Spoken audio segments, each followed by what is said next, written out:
and discussion about it. Affordability, who it helps, how to implement it. We have a housing shortage across the spectrum, both on the lower end of the market and the higher end of the market. So it's a holistic approach that needs to be taken to address the housing impact. So we'll get a little bit more into this as we hear the presenters. Thank you. Thank you, Jean, and thank you for your leadership on all of the housing plan and getting this work going. So our agenda tonight is going to be robust, of course, and we're going to try not to just present at you, but as you saw in the flyer, it's like community dialogue. And what we mean by that is we want to share information, but we also want to gather information and have you guys talking to each other and to us to prioritize what our affordable housing needs, strategies, challenges, what you want to get out of these sessions moving forward. Because you also saw it was a series. This is our first. And I want to acknowledge President Baez here from the council, who I can see come in. Oh, do you guys want to say anything or welcome or? Welcome. That's it. Right. Thank you for coming. So our agenda today is we're going to have a couple of presentations with David and Sarah. Lori and I will talk a little bit about the declaring housing as a human right as a resolution that's currently going through our legislative council process. And then we're going to break up into small groups and we'll be able to talk and report back and we'll talk about next steps. This was also, I'll say, published or is a special meeting of the Legislative Council, Human Services Committee. We don't have quorum, so we don't have to, we're not going to have those rules or that process here today because we don't have quorum. So I just wanted to acknowledge that and why that was, why we're not following that process because we don't have enough people here to actually have a meeting. So you can go to the next slide.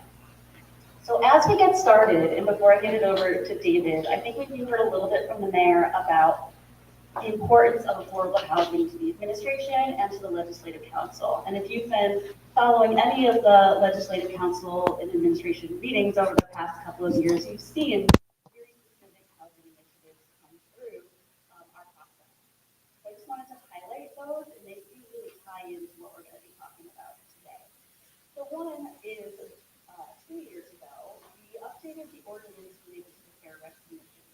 And really, our town had a fair rent commission. It was pretty stagnant for a while. And because of the Hamden tenant union, the surrounding tenant union, really worked to update that ordinance and get that commission going. And that was rough, as I'm sure you all remember. It was a rough process, but we were all dedicated to making sure it worked properly. And through staff and lots of training and working with tenants, I think we're now at a place that that process is working better. A couple of nods, so that's good. And that folks don't know, the Fair Rent Commission, we don't have rent control here in Connecticut, and actually there's a state preemption that folks, municipalities cannot have any sort of rent regulation or rent control. But what we have are Fair Rent Commission. And so if your rent is raised and you think it's raised too much, and it's not worthy, or it's too much, or it's not someone improvements to justify that raise in rent, you can apply, you can fill out a here ask for hearing from the Fair Rent Commission, and those are tenants and landlords and community members who will look at that case and they will determine was that a justifiable rent increase, should it remain where it was, should it go somewhere in the middle, and they'll be able to determine that for you. That's one thing we've done. We've updated our blight ordinance based on state statute, which increased the fines for blight.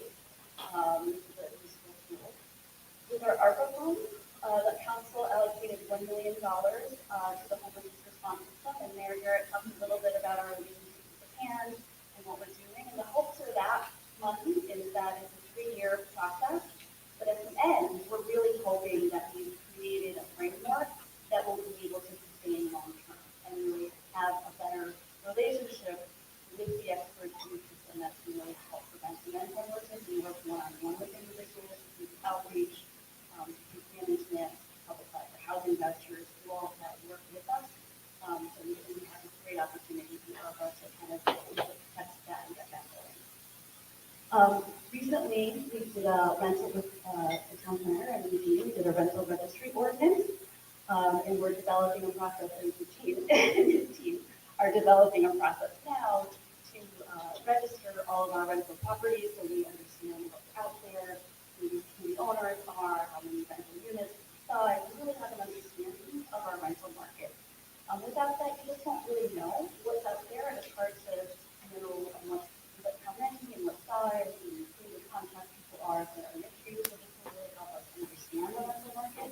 And then phase two of that will be working to develop a proactive inspection program so that we can make sure that all of the units are high quality and that all of our renters in Hampton have high quality housing.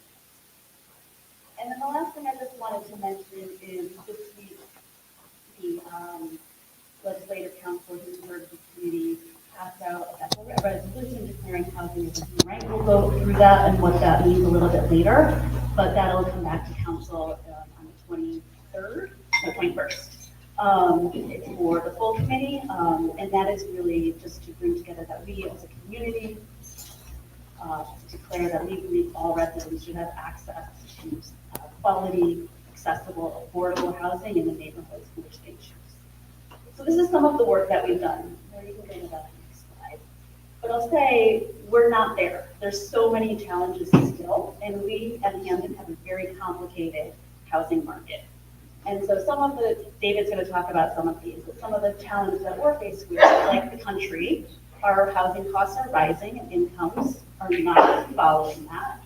And so we've got approximately 47% of our renters and 32% of our homeowners are rent burdened, meaning they're paying more than 30% of their income towards their rent, which is a sort of a national standard. And anything more than that, you're really making hard choices.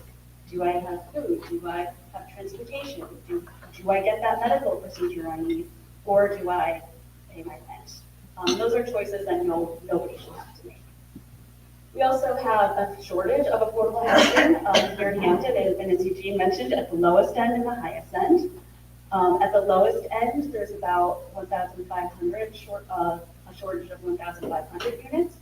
But one other thing I think is really important is that a lot of our stock is also older, which means that not only is there a shortage, but some of the housing that we do have, we've got to look at the quality of that housing, and is it safe, is it habitable, and how do we help ensure that it's quality so that people are living in units that are high quality. And so you'll see 1980s, 60% are before that, so that's something we should be thinking about. Homelessness in general across the country is on the rise, as well as here in Connecticut, and Sarah will talk about that.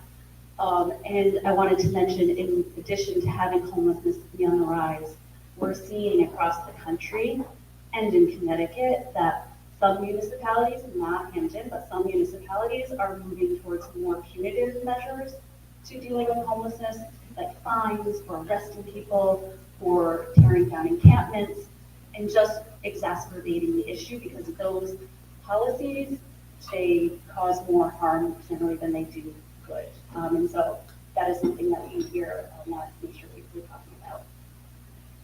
Another challenge in Hampton, as is across the country, is historical racism and redlining. We all know that is linked to housing 100%. And so things like access to housing, neighborhood segregation, disparities in homelessness and evictions, really all of that impacts people of color more than it does other populations. So that is something we see here in Hamden as well. And then I just wanted to mention that in addition to sort of these things across the country, we're also dealing with issues like addressing our new hall foundations. We've all just got, many people just got the revaluations, and we're all worried about that as well. And so these are issues, well, maybe not traditionally in communities when we talk about housing, but they are in our community, so we have to make sure we're acknowledging and addressing those issues as well up front. So I just wanted to highlight some of our challenges as well to keep that top of mind. All right, so I'm going to be done in like 1 minute. So this is what we'll discuss tonight. Eugene went over this, but hopefully you'll learn a little bit about what is affordable housing, why is it so difficult to find and develop affordable housing, and we're going to talk a little bit about what we mean when we say housing is a human right and what the resolution is, and then how we can support our neighbors experiencing homelessness, and how we can support affordable housing development in our community. You'll see on your table that there are note cards. As we're talking today, do you have ideas? Jot them down. If you have questions, jot them down. We'll have some time for Q&A going back and forth, but we want to make sure we have your ideas going forward. So if there's note cards there, if you need more, we've got tons up front. And then when we do break out, we'll have sheets for you to collect that information as well. So So that is our introduction and framing. Hopefully that gives us a sense of where we're headed tonight. Does that give folks a sense of where we're headed tonight? A little bit? Okay. With that, I'm going to hand it over to David, who is going to kick us off with sort of an overview of our affordable housing plan and the work we've done to get there. Right? Well, Both? good evening. It's very, very good to be here. I'm pretty impressed. Pretty good turnout for a pre-control night. And I'm not sure the other 14 towns that we could have measured up the way you guys have. So I'm going to tell you a little bit about my job and what I do and how I do it. And then we're going to go through what I think of as Housing 101, which may be some things that you know already, but my guess is that you may pick up a few things and a few insights, and we'll take some questions. Okay. As Sarah said, I'm David Fink. I am SCROG's housing consultant. SCROG, South Central Regional Council of Governments, is the 15 towns in and around New Haven, including Hamden. Very diverse set of towns, some quite rural, some very, very urban settings, some suburban settings. Each town has its own housing issues, its own housing market, its demography is different, its topography is different, its politics is different, its housing stock is different. So each town has to come up with its own solution, and that's why my job is to help each town and help them with their particular needs and the resources that they need. At SCROG, I've been there for 5 years. We've done a number of meetings on key issues. They're all recorded. The materials are collected. It's a library that's available to Mayor Garrett and all of you, so you can take advantage of that. We have done a number of tours of homeless service facilities, mixed income housing. We've created videos. We have a video of mixed income housing in 4 different locations in the region. We just completed a video on the 830G statute. Again, that's just been posted. That's available to everybody. And we are creating a video now. We just did the filming of who lives in affordable housing. Because as you know, in a lot of towns, there's resistance to the creation of mixed income and affordable housing because they think the people living in those units are drug dealers and gang leaders and have wild parties. And, we know that's not true. And so we interviewed 8 of them, and we will have that on the video and showing not only how beautiful their apartments are, but also the developments they're in, and try to disabuse people of the stereotypes that they believe in and sometimes make them resistant to housing creation. So I'm going to go through this now, as I say, just to kind of understand the key factors and methods that are needed. Okay. The right approach, and this is the right approach, as you can see, town residents come together. That's really important. Okay, this is something that you have to do together. I like to say always, never tell any town what to do. It's not my place. And generally, I don't know enough about the town to do it. But I will tell you what other towns are doing, and I think that's important because you can pick up some hints, some tools, some methods, some strategies that other towns are employing. So we'll try to go through some of that. What housing is and isn't, it's vital. If you provide a home that is appropriate to a family's needs and is affordable, that can provide opportunity to that household and those children in this household. Let's just go back to them. And it provides homes to the people you need in the community. When I was in Partnership for Strong Communities, we used to say strong communities need all kinds of people, and all kinds of people need all kinds of housing. You need a real range of units, not only for the different types of people, but as I think all of you know, and some of you are as old as I am, I'm pretty old, over the course of your life, you need a different type of unit. When you get out of college, you're sharing with 3 friends, and after a while you get tired of their beer cans on the floor, right? So you want your own place. And then maybe you meet somebody you want to spend partner with, and you move in with them. And then maybe you get married, and then maybe you have kids, and then maybe you have more kids, and then you need more space, and then you get old, and you don't want to shovel snow anymore or rake the leaves. And so you need a different kind of place. And then you get really old, and you need a place with services. Think about it. we live probably in 7 or 8 types of places during the course of your life. Healthy communities need that range of options. Thanks for starting that. What isn't? Housing isn't difficult to understand. You need to have the supply to meet the demand, so the prices go up. And so Sarah talked about you being 1,500 units or so short of affordable home. You don't necessarily have to create 1,500 units of housing. You need to create enough housing so the supply then meets the demand and the price comes down. Okay, so 10 people want Taylor Swift tickets, and you only have 8 tickets, they're going to bid up the price. All you have to do is find 2 more tickets, and now you have enough supply to meet the demand and the price. Okay. So that's good. It's also not controversial if residents will come together and learn, and talk, and answer each other's questions and understand each other. Thanks, Larry. So like I say, I think most people in most communities that I've seen are open-minded. They're willing to listen. It's not wrong with them to have certain stuff to say. You hear about people who say, not my backyard, NIMBY. Or here's another acronym I've heard, banana. Build absolutely nothing anywhere near anything.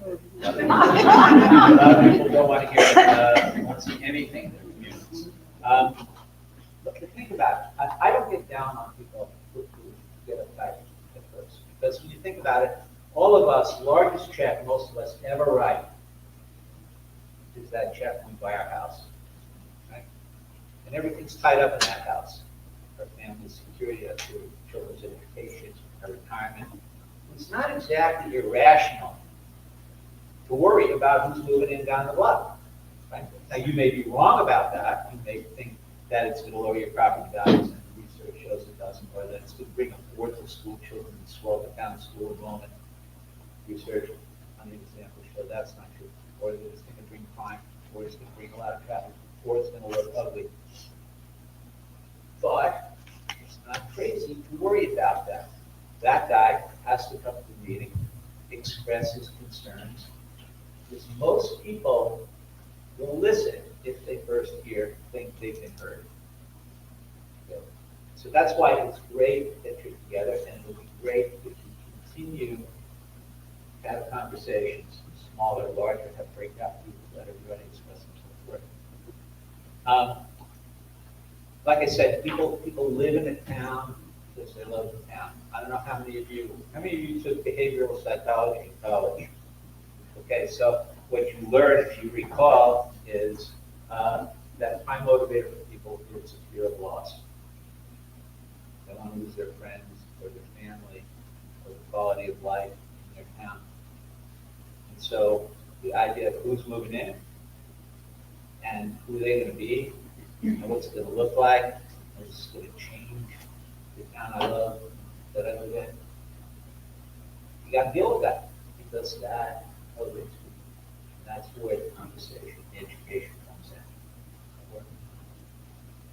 Oh, Sarah, you. I got it now. So like I say, you want to be inclusive, you want to build something together, and the first step is to learn, and you've done this with your affordable housing plan, you got to learn what your town has, and what it needs. And maybe not most important, but as important, where you're going to put it. You know, the realtors in the crowd know location. Well, you know, that's really true. You know, if you can find places in town, and a lot of towns in the region are doing this, Guilford's doing it, Madison's doing it,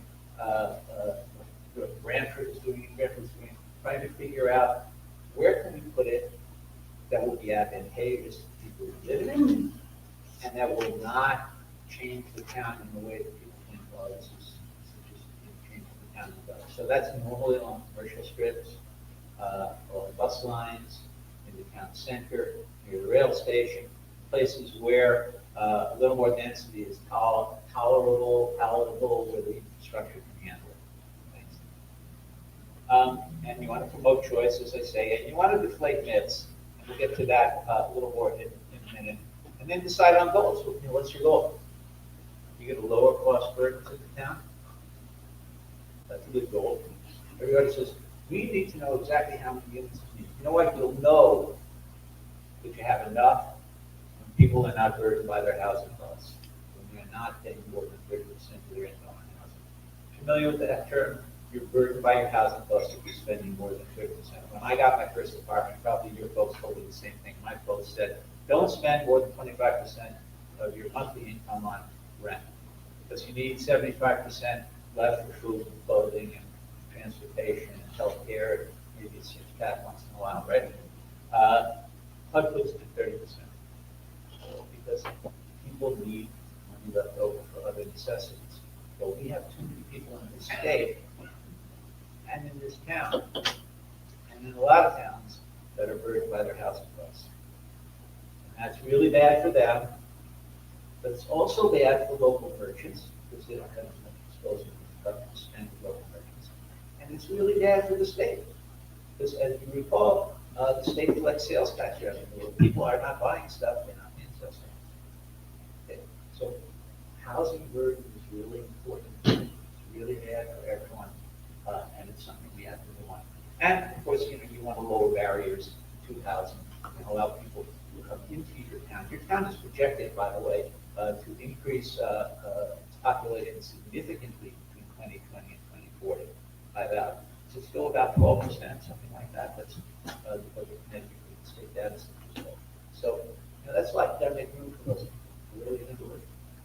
Because if you don't have enough supply for those people, they're going to get up the price of rentals and people's families.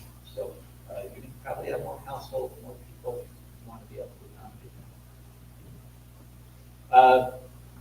What to remember? Well, when I was in the Partnership for Strong Communities, we came up with the idea that housing is the foundation of opportunity. Because if you could live in a community that has high-resource schools, you can have education success. And that doesn't just mean honors classes and AP classes. Maybe you want to have art and music and theater, because not every kid is good in calculus. So you want to have schools that offer a range of things. And if family can have the mobility to move into a community that has schools that provide resources for different kinds of kids, that's great. So that's why you want affordable units in a lot of towns. So people, rich people shouldn't be the only people who have choices where to live. Environmental quality, you want to avoid sprawl if you can. They make use of public transit and infrastructure that's already there. It's related to transportation services. If you have people living around the train station, more people will take the train. And then around the train station, you get a dry cleaner and a bagel store and a place to get a burger and a beer, and suddenly your town will become a destination. People take the train to your town because they got a really good view of that place. Access to healthcare. You want housing near transit or near places where you can access jobs, training, shopping, and recreation. But understand, there will be differences of opinion, and they will remain. Not to convince everybody when you have the conversations next week. Why do towns create more housing options? Well, in a state where about 98% of the local revenue comes from the property tax, develop the property, because unimproved property is not going to bring you a lot of property tax revenue. You want workers for local employers. I am spending a lot of time these days talking to the economic development commissions in different towns. Because what you begin to understand, what employers in the towns understand, is they operate, most of them, on pretty tight margins. They can't afford to raise wages to attract workers from other towns. So in order for them to fill jobs, they need labor pool in their town. So employers now are figuring out, holy mackerel, we got to get behind the people who want housing in this town. We have to be a force. And I'm happy to talk to you right now on the development commission whenever I get invited, because it's in their interest to have workers, because they can't afford it. It used to be some guy who would drive from 5 towns over to take a job down. Now he can get the job in his town, so he doesn't need to do it. And we're finding that employers, the governor says 90,000 jobs are going unfilled in the state. Well, divide that by 169 towns, and a bunch of towns are finding workers. Shoppers, clients for businesses, reduce pressure on continuity services. Police, I was in a wealthy town the other day, I won't name it, their food pantry is going wanting. They don't realize that they have low-income people in their town who need to get the food pantry. Your police, your human services, people are gonna have their hands full if you can't provide housing. People are sleeping on park benches and doorways. And like I said, meeting the changing needs of town residents. Next. What are the changing needs? Elderly people, like I say, need to downsize. And guess what? If they can't move out of the home that they're living in, because there's no place for them to move to, and remember, they want to do it in their town because they've spent 40 or 50 years in their beds and their family and the church and the dock or in this town. If they can't move out, then that single-family home doesn't go on the market, and now you have a shortage of single-family homes. Again, the supply is not meeting the demand. You see huge increases in single-family prices, and that's what you've seen all over the state. You want boomers to downsize. You want adult children to come home to the town they grew up in. A lot of parents love their kids, and they don't want to just see them on Easter and Christmas. They want to see them Sunday dinner during the week at the concert or the Little League. And like I say, to allow key workers and residents to have other options, please. So, Connecticut's current housing situation, just so you're aware. We have the 7th highest median monthly housing prices in the state. In Connecticut, 66%, about 2/3 owned, 34% rent. A little different, Scottown, 61 and 39. Hamden, it's actually fluctuates. I think the latest I saw was this, but it's been about 60-40 ownership and rental. The Gini coefficient, what is that? That is a statistical measure of wealth disparity. Okay. So you know the old joke they tell about statistics and how you can lie with them? So they say that a guy who's got his head in an oven and his feet in a bucket of water is on average comfortable. Right? Well, you can't just go with that, right? We have a very wealthy state. We are second generally after New York in terms of overall per capita income. But we have a huge wealth disparity, so we are second in Gini coefficient. That's the measure of wealth disparity. So what does that mean? That means we've got a lot of rich people, we have a lot of low-income people. And what do rich people do? We drive up the price of all goods and services, including housing. They can afford to pay. We'll get to those statistics in a minute. So that's why housing is very expensive in the state and why a lot of people are burdened by their housing costs. 600,000 workers don't earn the housing wage. What is that statewide? That's $34.54. That's what you have to earn an hour in order to afford a typical 2-bedroom apartment in the state. That translates, as you can see, to about $71,000 a year. That used to be a lot of money, not anymore. In this specific metropolitan statistical area, it's a little lower. It's about $32 and change. So that translates to about $67,000 a year. $67,000 a year is not earned by a lot of occupations in the state. That guy or that woman who works in a little machine shop making a crucial part for a helicopter at Sikorsky or a submarine at Electric Boat couldn't make $67,000 a year. But we need those people in the state. They need a place to live. Your EMTs, your preschool teachers, some of your beginning cops. I mean, just go down the list. There are a lot of occupations in the state that aren't paying that expense. Like I said, demand exceeds supply. Sarah referred to this earlier. Here's what's happened since the beginning of the pandemic, 2019. Home prices have risen now over 60%. In the last year, they've gone from 60 closer to 70%. What that's done is taken people who are the low and moderate end of the income spectrum and pushed them into the rental market because they couldn't compete. Because as you know, homes were selling for cash without an inspection.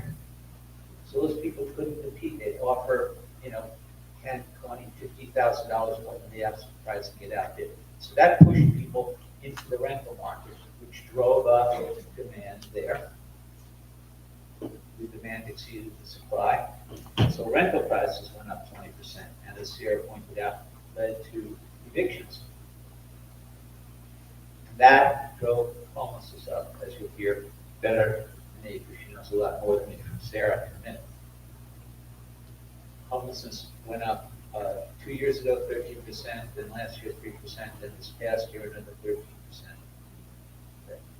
I got a call from homeless service providers that Sarah works with, saying, in the Scrog region, we need another warming shelter. Can we do something in the western part of near Brantford and eastern part of near Brantford and East Haven? And we work with Yale, we work with a few people, and we got a homeless, a cold weather shelter started that. This is real, and the ripple effect is real. So the shortage of housing units is a big, big problem. We have to create more. The median sales price for a home in Connecticut is $440,000, up 10% in the last year. Hamden, just the other day, the median listing was about $360,000, both realtor and Zillow. So what does that mean? The old Fannie Mae measure used to be you need to earn about a third of the selling price in order to afford the house. So $360,000, a third of that is $120,000. It's a lot of money for a lot of people to be able to own a house. But now they have to rent, and rental costs are up. Next one. Why don't we have the housing stock we need? Basically, this may be more than you want to know, but just so you know this, about 2/3 of the towns in the state have created 40% or more of their housing since 1970. What does that mean? That means when I was a young man in the early 70s and I wanted to buy a home, the town said, great. And they built for the baby boom generation. Right? And a guy would come in and he'd buy a 40-acre cornfield in a town and he'd tell the town, I want to put 40 colonials on each of those acres, or 1 per acre. And the town said, great. And the guy built them in 18 months and he sold them in about 6 months and everybody was happy. And that was great for about 40 years, till 2010, when the stars lined up. Because in 2010, you had a huge number of baby boomers beginning to retire, and their millennial children were getting out of college. And they both needed the same kind of multi-family unit. Boomers wanted to downsize, and the millennials not only didn't have a lifestyle where they wanted a single-family home, but they also had enormous debt. Connecticut is about 13th in the nation in education debt, about $36,800. And believe me, if you've been to private school or any kind of graduate school, it's north of that. Okay? So those millennials, even if they could get a mortgage, didn't want to take on any more debt. Okay? So suddenly, you had millennials and their parents all wanted the same kind of unit, which most of the towns didn't have. And that is the beginning of the housing crisis, not only in the state, but nationwide. Okay, so as a result, we got almost 3/4 of the town had 70% single family. This town's a little better, only about 60%. You're really in better shape than most towns. Not enough multifamily, not enough big family. So now you have a lot of suburbs in the state looking to make changes and looking to find locations where they can build multifamily housing, mixed income if they can, 10, 15, 20% set aside for this. Next. So a little bit more about housing. The average household budget, 32% is spent on housing. Another 19% on transportation. But if you can live within a half mile of mass transit, that 19% can go down to 9%. Those 10 percentage points can buy more housing, they can buy more clothing, they can buy more food, they can buy a movie ticket once in a while. So if you can build housing near transit, that's a really good thing. Energy costs used to be between 6 and 12. Electric costs are up high, so it's probably a little higher than that. And then, of course, if you have childcare needs, that can eclipse even your housing costs. And that's why the governor spent a good part of the State of the State speech yesterday talking about helping on childcare. 28 municipalities where 10% or more of the housing stock is income restricted, but that means 141 have less than 10%, and that's a problem. You guys know about ALICE? United Way of Connecticut does its ALICE study. Some of you know. ALICE is an acronym that stands for Asset Limited Income Constrained Employed, what we used to call, I think indelicately, the working poor. These are people who go about their business, they go to work, they feed their kids, they do the best they can. They're invisible because they don't ask for a lot, but mom's hours get cut at the Walmart, or the carburetor goes, or the water heater goes, and suddenly they can't make it. And they wind up at the food pantry first, and then they wind up at a shelter. Okay. There are a lot of those people in the state. 140 towns have at least 20% housed households. Hamden has more. Hamden has about 37%. Okay. Like I said, these people are invisible, largely, but they're there. So don't think that just because you don't see them on a red line, that they're not having a hard time. Next one, please. So what factors should you consider? You got to bring prices down. You do it with more supply, and you provide subsidy where you can. And subsidy is not something that I'm sure Mayor Garrett would tell you. Towns are not flush, and they can't be handing out cash to developers. But towns can allow more density. The more density you allow, the easier it is for the developer to cancel out the deal. If you can reduce the parking requirement for a developer, every square foot that he doesn't have to devote to a car, he can devote to a housing unit. There are other ways that towns can help developers. Their materials, labor, land, and now insurance costs are way high. I ran into a developer named Jeff Sager from Metro Realty the other day. There's been a lot of development in the state. He told me his insurance costs are up from 20 to 25% this year. And we all know about home insurance. You have to see the huge tragedy in California now. So developers are having a hard time. We have to do the best we can. The density is tolerable and advantageous, like I said, in many places.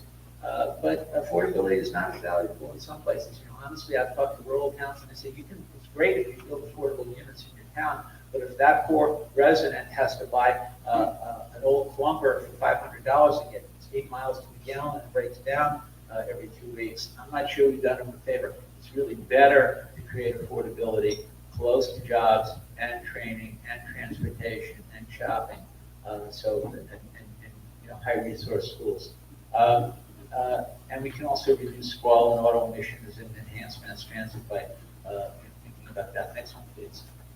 And like I say, it's all about you guys. Nobody should dictate to you. You guys should come together and do this. Scribe is facilitating community conversations all over the region. We have people who will bring together everyone and let that guy who's a little nervous about who's going to move into his community come and express himself, get his questions answered. Okay. Let people come together, understand each other, build together. Towns are creating housing committees. Some towns say, we want to create an affordable housing committee. You know what I'd say? Don't call it an affordable housing committee. Call it a housing committee. Because what you want to do is stress universality. We all have housing needs. This shouldn't just be about, should be principally about low and moderate income people who are burdened by their housing costs. But a lot of people need housing. I learned from my son, who some of you know, that the way FDR got Social Security passed is, guess what? He made it for everybody. If he had just made it for low-income people, it might not have passed the Congress.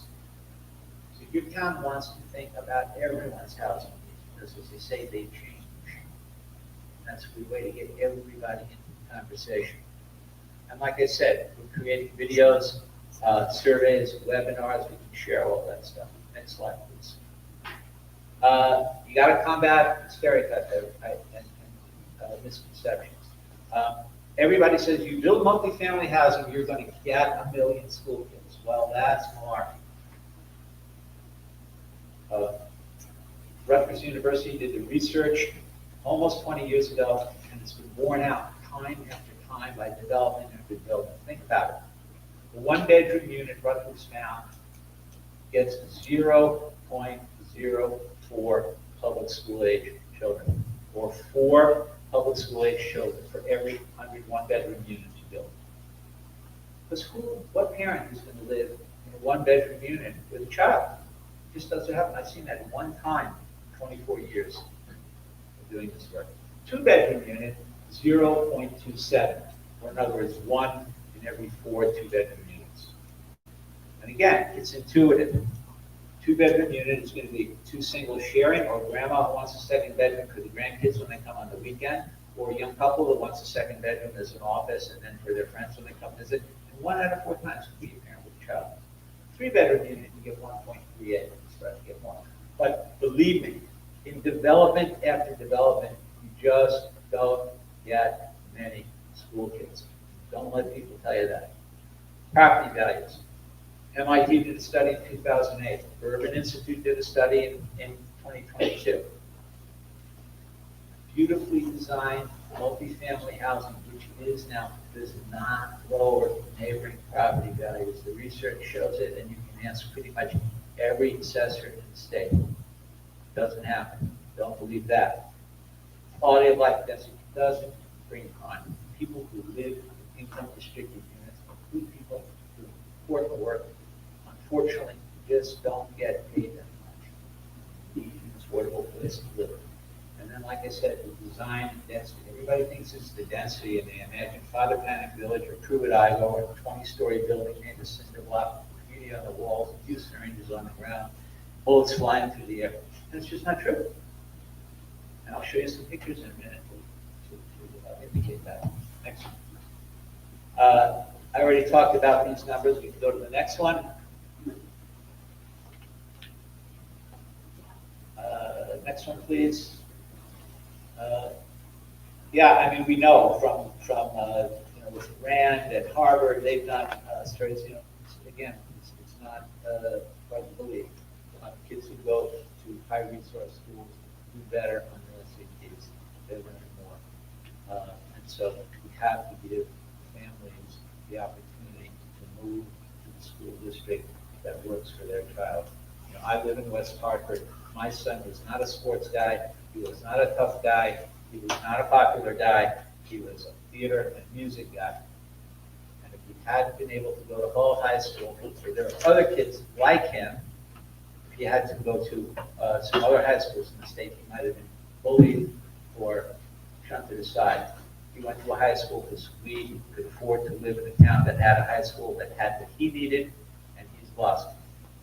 So families, just because they're low and moderate income, should not be stuck with very few choices. They should be able to go to places where mom and dad can get jobs and training, and where the children can get the education that they need. Next one, please. So questions, and I'm almost done, that are relevant. You got to think about it. What is affordable housing? You all got some FAQs, frequently asked questions on your tables there that can answer some of those. How important is naturally occurring affordable housing? That's housing that some people think is affordable, but it may not be affordable to everybody. It's supply, it's not bad, but unless it's income restricted, it's not going to remain affordable for people. So that's the important thing to remember. What should we seek to learn from other towns' experience? A lot. Some towns have similarities, but no town is exactly alike. So you got to look at that. Next one, please. What tools should we measure? So maybe the number of Alice families in the town, maybe the percentage of folks from households that are burdened by their housing costs. How can we lower development costs? Like I said, density, relaxing the parking requirement. And again, that's going to be development by development, location by location. Luckily, we have terrific people who I know in this town who are doing the planning and the zoning and the administration, and they'll do what they can, I'm sure, to help developers when they can. Know where the affordable housing is in town. And then here's the last question. People say to me, our town's built out. We have no room to build anymore. And I say, there's no such thing as built out. If there was, you'd never see a crane in Manhattan. Okay? Housing, buildings get knocked down. There are a few homes in Manhattan for the 1600s that they saved for historical reasons. But guess what? The rest of them got knocked down, and they built other stuff. So you can look at this. Interesting, and I'll leave you with this. A couple of years ago, Eugene knows this, we had a firm come down from Boston to help Hamden and other towns create their affordable housing plans. I drove him around and wanted to see it. We passed one of those old strip malls, you guys have seen them, 6 to 8 stores, built in the 50s, right? 3 of the storefronts are vacant. I said, has anybody thought about the idea of approaching the landlords of those old strip malls and say, well, the leases are off on the other 3. How about we knock this down, rezone it for multifamily housing? Typically, it's on a commercial strip or a bus line. Be a great place to put housing. Nobody would be upset about it. It wouldn't mess up the neighborhood. He said, not only have they thought about it, but the Metropolitan Area Planning Council, which is the regional planning agency in the Boston area, about 100 towns, did a study and found that if they knock down just 10% of the old strip malls in that region, they can create 120,000 units of housing. So towns which don't have redevelopment authorities, like big cities do, have to begin thinking in those terms. Just because something's there now doesn't mean it always has to be there. We can redevelop, okay? So think about that. Next slide. Okay, here are a few examples of towns that build beautiful, affordable, mixed-income housing. There's New Canaan, next. Avon. These are all upper income towns. Next, please. Stonington. That was actually built by our current Commissioner of Housing, Salem Mascara. Next, please. Farmington. These are duplexes, really townhouses, very nice. Next. Brookfield. Next. South Windsor. These are elderly units. These are actually about 40 years old, and I think a lot of elderly units now are being built and not including steps, which I think is probably a good idea. Next, this is Fairfield. Next one, Wallingford. These are single-family homes. You may have seen this. It's only up about 2 exits on the Merritt Parkway. It's called Old Oak Village, and it was a light industrial property, and it was a friendly 830G, and they built 80 of these 1,600 square foot single family homes, and they're actually freestanding condos because you get it, you buy one, to do all your landscaping in about a 6-foot wide strip around the home, and the rest of the area is taken care of by the property manager. And it's 30% of the units are income restricted, and it looks better today than it did when it first opened because the landscaping is all going in and the property management has been superb. Next. Well, that's me. So happy to talk to you. I don't know if we have time for questions now or you want to wait till later. Let's wait till we get Sarah. Okay. I just ask one real quick one. What's the 830G? Can you describe that a little bit? Okay. If you have, You have the frequently asked questions, so please look into that. it's there, yeah, and we can. I didn't know it was such a loaded question. Thank you. Yes. I have to bid you all good night and go clean up my kids' puke. So I'd much rather be with all of you, but good night.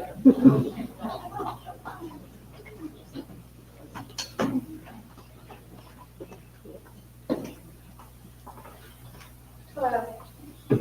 So I'm Sarah Fox. I'm CEO of the Connecticut Coalition to End Homelessness. And I'm really pleased to be here with you all today. This community discussion is so critically important. I have slides, which we're not going to go through because I'm going to keep myself to 10 minutes so we can have some other critical pieces of conversation. But I want to say this, Stephen. You know, I have a 3-year-old and a 5-year-old. My wife and I are very proud of our family. And when I walked my kids out today to school, I made sure they had their hats, they had their gloves, they had their boots, and they had everything they could to stay warm. Yesterday, I had a call with an outreach worker in New Haven, and he shared with me that, and I get emotional because I can't help it, but these are the stories I deal with every day, that he and his team are driving around and putting blankets and hand warmers on people who are outside, sometimes passed out, sleeping on our streets. For me, as a person who has experienced homelessness, I will tell you that the impact of that is grave. And sometimes it makes me question our entire humanity as a state. And I think that the conversations that we're having here about who we are, about how we are, and the places that we live, and the neighbors we need to care for, because they're just like every single one of us. I know many moms across the state who are driving their kids to school. Then they're driving their kids to daycare, driving their kids to school. They're going to work. And they're returning to their car to sleep at night. That's a reality for some of our families. We know that there are approximately on every day, 5,000 people or neighbors across the state experiencing homelessness. We know that there are 9,000 people, even just 900, I'm sorry, I just really blew the number up. 900 people experiencing unsheltered homelessness and 500 children experiencing homelessness. We also know that across the nation, we've seen an 18% rise over the last year in homelessness. In Connecticut, we've seen a 13% rise. However, over the past couple of years, we've faced huge challenges across the state. And so many of the housing issues that David spoke to impact us and the homeless response system in ways that I cannot even describe. Prior to the pandemic, we had people sort of coming into our system. We were the homeless response system. So the network of care that we provide people experiencing housing insecurity and homelessness, they come into our system. We work collaboratively across the homeless response system with providers and case managers and people doing hard work every day to connect people to housing options. And we were able to have a constant flow. We weren't making huge strides, but we were making big enough strides to improve the quality of life for many. Today, it looks very different. Post-pandemic, all of the challenges that David described are having a huge impact on who we are and how we do business in the homeless response system. Today, babies are spending their first year of their life in shelter. That is their home. We have people who are working, making $50,000 a year, which is a lot more than some are earning, and they're sleeping in their cars. And this is in every single community across the state. This isn't, this issue is not just a New Haven issue. It's not just a Hartford issue. It's an everyone issue. And as the housing landscape changes, we do not have the right portfolio of housing to help our most vulnerable, nor even those who are in our workforce. We know in the homeless response system, 82% of our own workforce cannot afford a one-bedroom apartment. We also know that in areas like Fairfield County, 22% of people providing critical services to people experiencing homelessness are actually either housing insecure or homeless themselves. And this isn't just in the homeless response system. We have many, many people in providing critical roles, essential roles, all across every single community who are grappling with housing insecurity. And while we sit here today, and we stand here, I'd say if you think about, your family, and you think about, I talk to so many people across the state who say, my kids are never moving out. My kids are just permanent residents. And it makes a lot of sense because there is no place to move to. And that has an impact on all that we do, all that we are as a state. So one of the things that Sarah spoke to earlier was some of the harsher penalties we're seeing across the state. Some of the reactionary policies that are taking place because of this increase in homelessness. And it is happening. We're seeing people who, brothers, sisters, moms, who are outside, many elderly who have never been homeless before in their lives, whose rent has increased, who are going to their cars. I'm getting I get so many calls from elderly agencies, from area agencies on aging, of people who are really seriously concerned about the amount of people who are, who are older, and have no place to go, no place to call home anymore because they're recognized. And I don't want to be doom and gloom. It's not even who I am. I have hope. I have been working at CCH, the Connecticut Coalition on Homelessness, since 2011. I have seen what we can do as a state when we have housing, when we have resources, and we have services. And we can do amazing things. We actually decreased chronic homelessness in this state by 73% when we were at the peak of our performance. And it felt fantastic. We had people who had been out in their cars for 5 years, who people said they would never be successful in housing, and they were successful in their housing. They started their lives over. So I stay in this job because I know we can do it. I know we must do it, and I know it's imperative for the entire state that we improve our quality of life by increasing our housing staff and ensuring that we are serving those who are in housing crisis and experiencing homelessness today. Because with every person that we house, it causes a positive ripple effect that impacts every single one of us. We increase potential and capacity for everyone.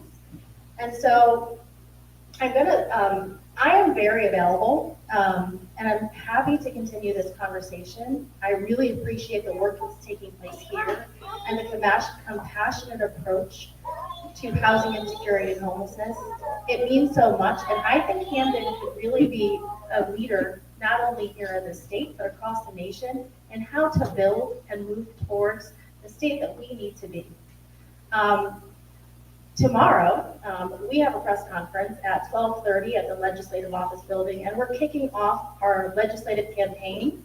And we're going to be asking for $33.5 million for the homeless response system. Focus on preventing homelessness before it begins, investing in the crisis response system and ensuring that we have well-resourced organizations and well-paid staff who can do this job and help us get it done, and that we are moving towards having the housing and the services we need to ensure everyone has the opportunity to thrive. So if you're interested in getting involved, if you're interested in having these conversations about how we can do this differently, I'm very happy to connect. So with that, I'll sit down and let us move on to the next piece of this.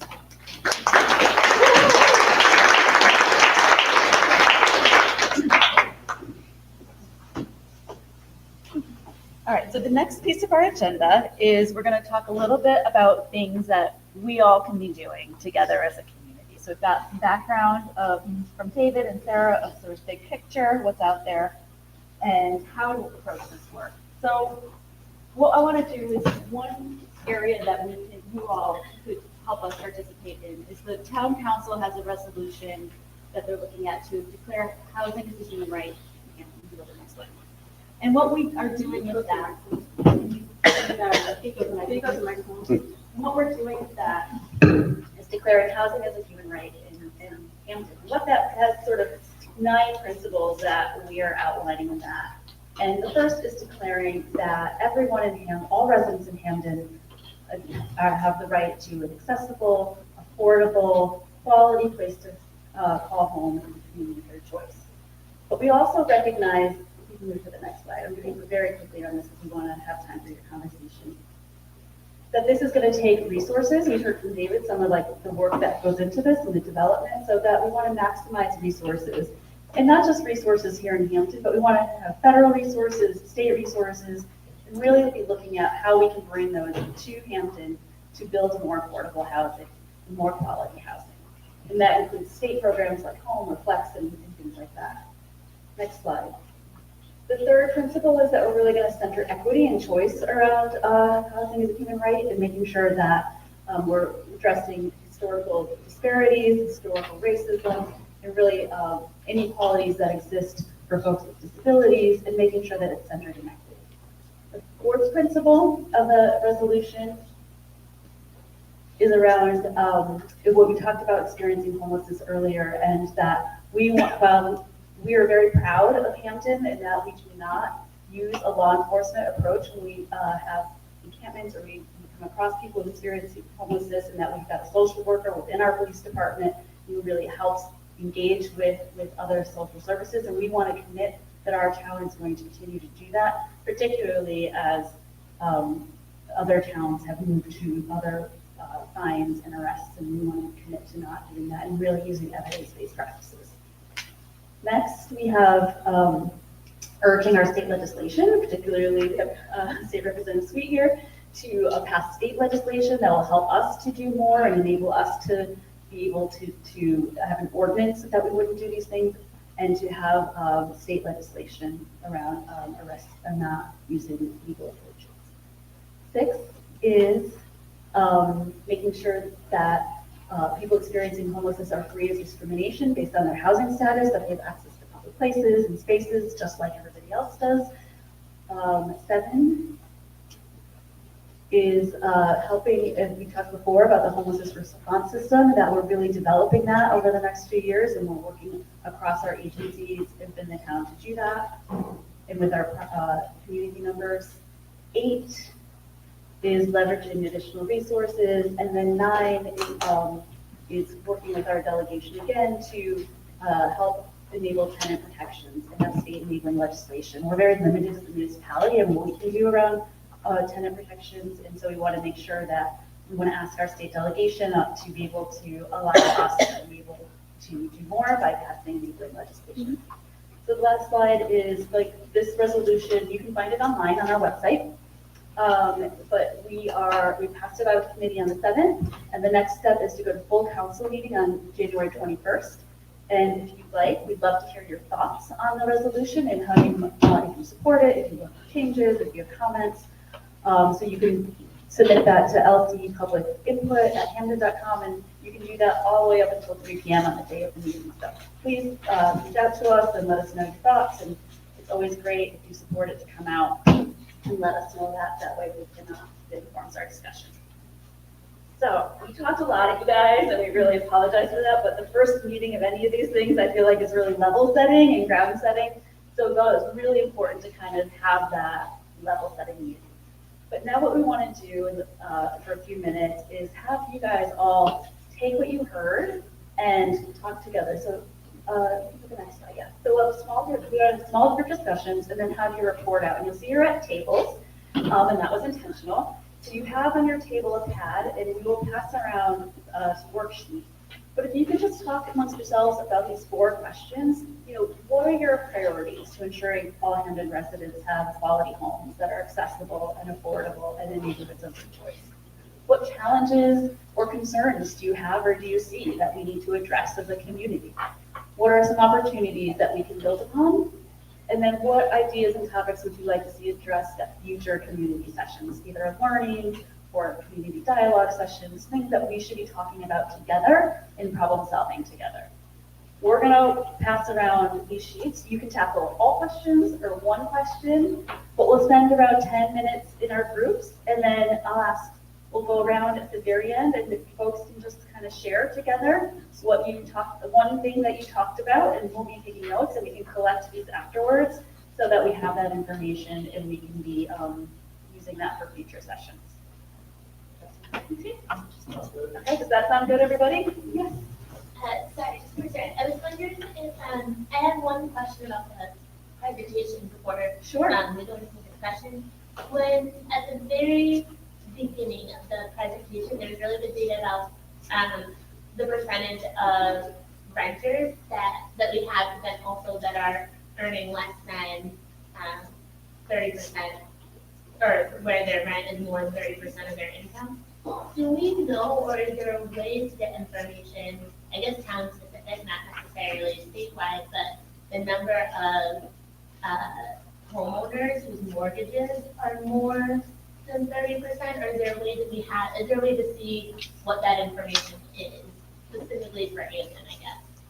Yeah, it's about 29% of homeowners are burdened by their housing costs. And you can, if you go to the Partnership for Strong Communities website, which is pschousing.org, and look for their housing data profiles. Every town is a housing data profile for every town, and it'll give you the numbers of people both with mortgages and without mortgages who are burdened by their housing costs, homeowners as well. Thank you. Great question. So the folks clear, go ahead. I'd just like to point out that leaving 10 minutes from this when we're advertised at 8:30 is really silly.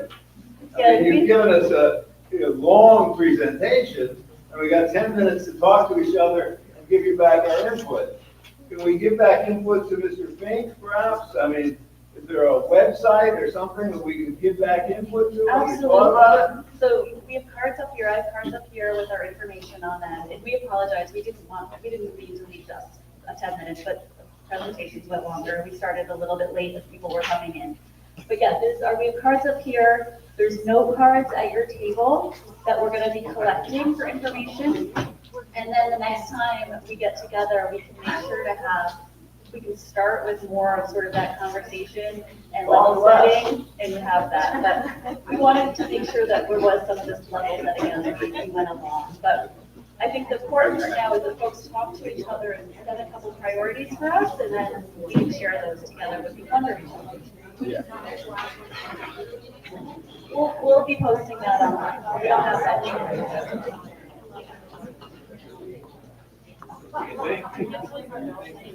Hi. Good to see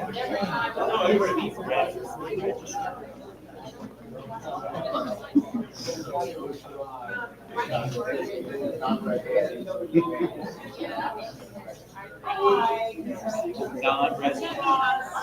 Get my mom. Me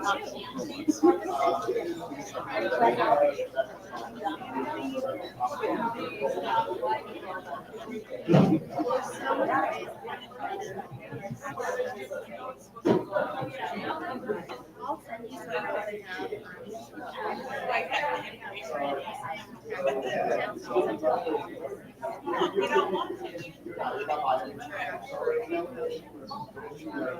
Get in here. well, I have a whole, like, here that I. Not yours, I mean. So we have that, we do have all spectrums too.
I've been told pretty much.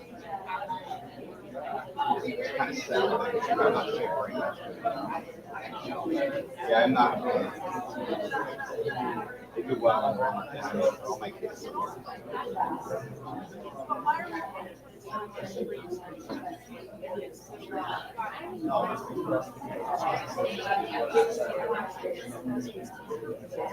Now that you're saying it, I mean,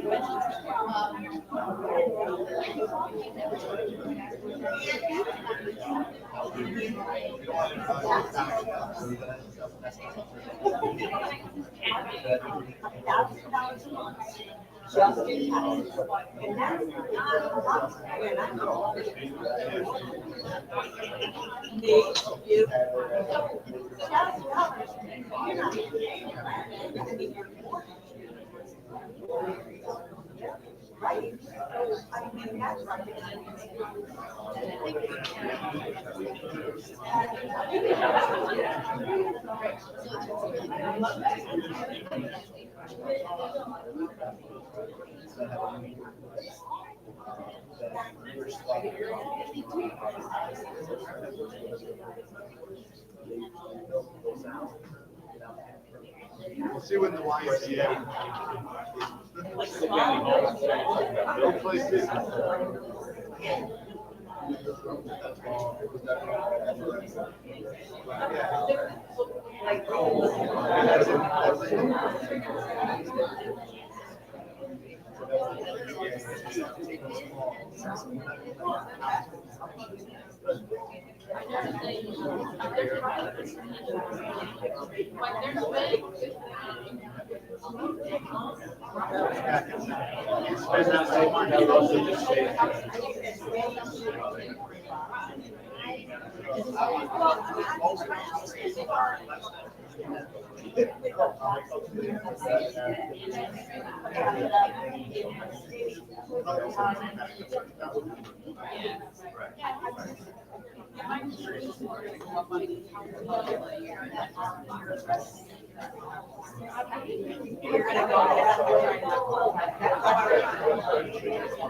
Like I'm a guy walking across the park and I'm like, the whole park is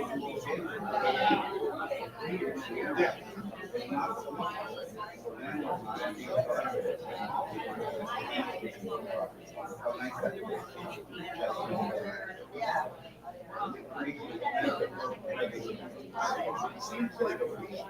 You know, yeah.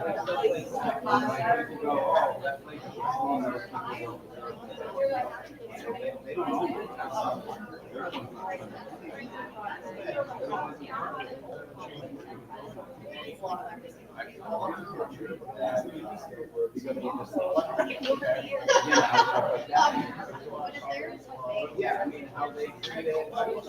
I know it's.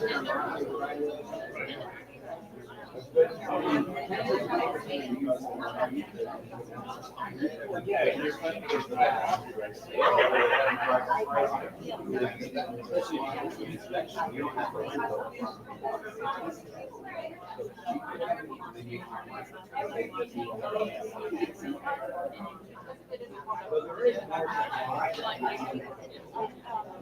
And every conversation,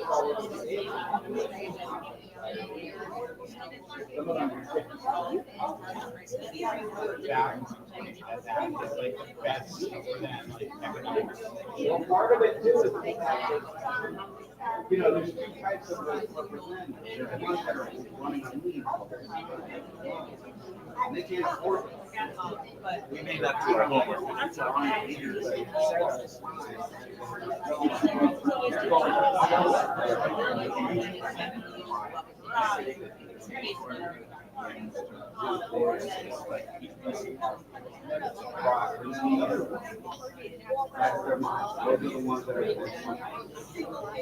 They know everybody on the block.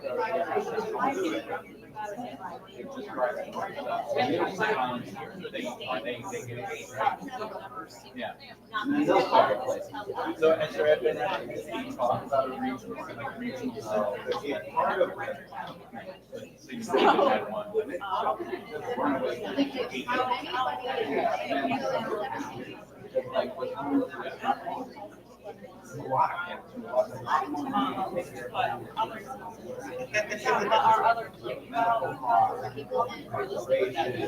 You know, like over service.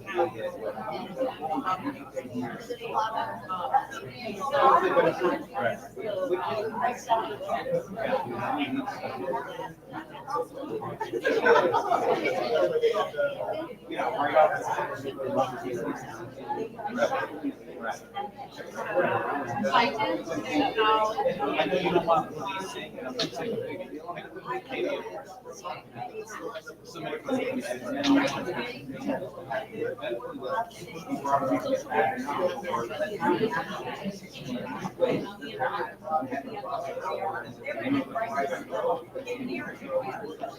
we have a place where you can go and there be live. Let's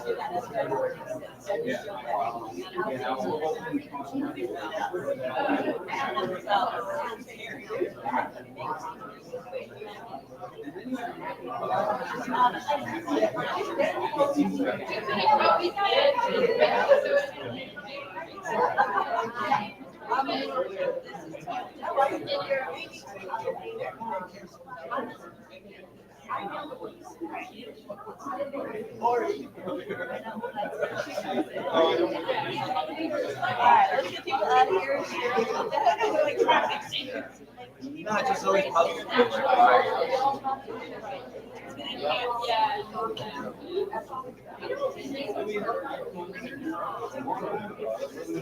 Right. Yeah, no, I get that. I really wonder why. You know, it's like that's the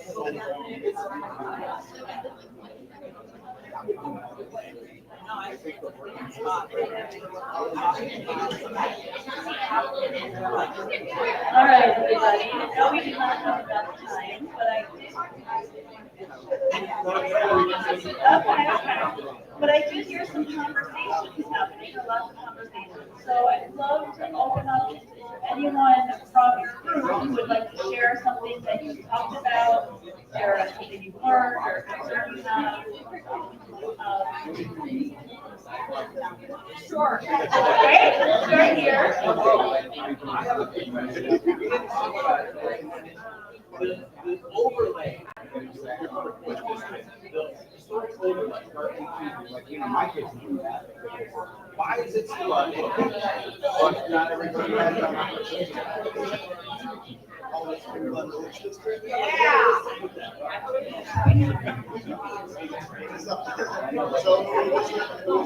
know what it is. I thought it was adopted first state statute. You know, it's pretty limited special documents. It's not it's not really overly district. That is that the actual properties are not zoned appropriately. So it's a lot of R4 zoning that comes to the lot sizes are lower than 10,000 square feet. Well, we always talk about this. Yeah. Yes, some of it is the property owner has to have it. So I could tell you right now, that's not the case. So there was a question here, hi, so, folks want to have conversation, great, but let's, there's a question around this overlay, the sprinkler overlay, and how that, could be removed, or the impact that had. Eugene, do you want to give your answer again? So I said that village, it's a village district. It was done per state statute at the time when they overhauled the zoning. It does have some additional restrictions pertaining to use, which requires a special permit, where some uses may be allowed as a private, that district can exist. But I was saying some of the barriers there for homeowners is the lot sizes are actually smaller than what R4 minimum lot sizes are. That's what creates a lot of nonconformities. And regarding the development, there was a question regarding the Walgreens parking lot. I said the property owner has to have actually interest in developing and talking to the town regarding what the future vision is. So that hasn't happened in that case. Is the town looking for the development of that? Again, it's private property, so I it's. realize that. So- Has the town approached the developer? So I'm within plenty of zoning, so. Yeah. They wouldn't approach me regarding the planning and zoning process and approval process. I realize. It's a little different, so I'm not gonna be able to answer your question because that's more of an economic development question than a planning and zoning question. But we can reach out to the mayor and ask you guys to leave, but we can ask if they've approached the owner of developing that property. Is there anyone, I'd love to hear any thing that came up in your table discussions? Does anyone want to offer any insights you had or what you talked about? Great.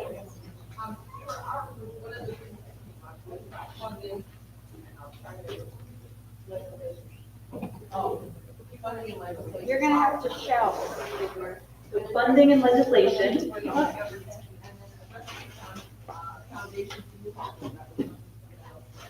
And addressing the foundations in New Hallville. And then utilities, because even though you can afford to rent, utility costs for almost everyone is just off the wall. So that was another one. And then utility costs was the last. Great, thank you, that's very, very helpful. Anybody else want to share something you guys talked about? There was lots of conversation.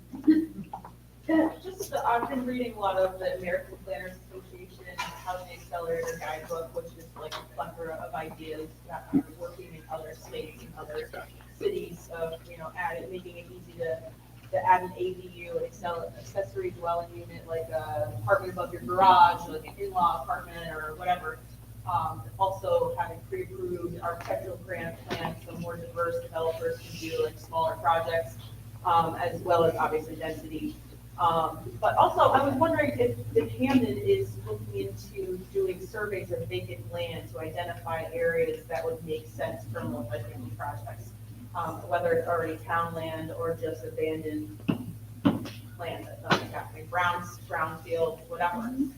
Great, so the comment or question was really, it was around sort of looking at other best practices around accessible dwelling units and sort of pre-planned units that are kind of smaller, easier to develop, maybe in-law apartments, things that you can do. And then also thinking about, and asked if the town has looked at vacant land or done a survey of different vacant land or brownfields to look at what we have, what properties we have to develop. Did I get that right? Yeah, I think Okay. And I don't know, Eugene, do you want to answer that question? I'll just touch on briefly, I don't know if you and I discussed it a little bit, but, so regarding like survey of vacant properties, the way I'll answer it is we'll be looking into that. The South Central Regional Council on Governments actually just updated the regional housing plan. As part of that, they created a mapping tool with all the parcels, identifying some of the lands, including some of the vacancy there. So we're going to take a look at that. We also have mapping regarding some of the town parcels, some of that vacancies that exist in those areas as well. So I mean, I think the town will be happy to work with developers and partner on different aspects as we have in the past. There was a funding opportunity such as the community investment fund that actually filled the subsidy gap associated with multifamily developments. I just have a question about the vacant land. What about properties that the state owns in Hampton, vacant properties that the state owns? So, I mean, the question is, do we have that information? Yeah. Yeah, so that information exists within our land records and parcel data. So are those potential for site development or exploration or? Well, there's one of them that the town is currently trying to work with the state on regarding High Meadows.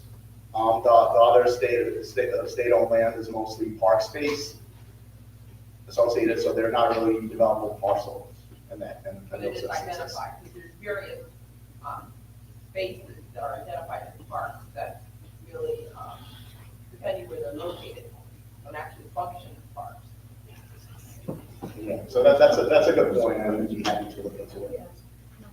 Yeah, and just to note that one of the things the council has asked the town to do as part of the human rights resolution is to look into possibility of land trusting or bringing some of these parcels and saving them, even if we can't develop them immediately, to not sell them to commercial or other developers who would just roll them over for profit, but maybe be able to have some of these properties for affordable rental and home ownership housing long term. So these ideas of surveying either vacant or state or municipal owned properties is really important as we think about that idea, and the town looks into that idea of possibly community land trusting some of these properties.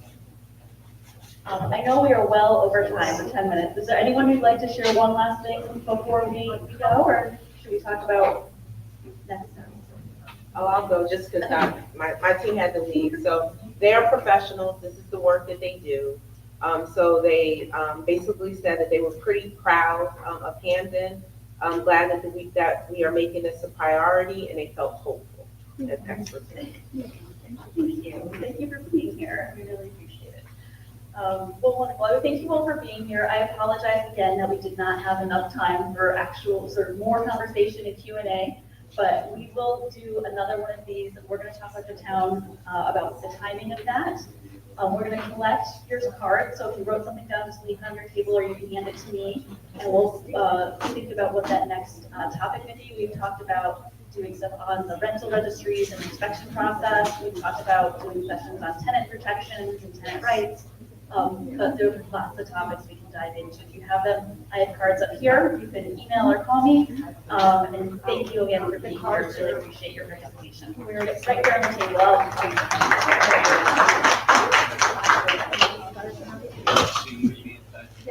Thank you so much.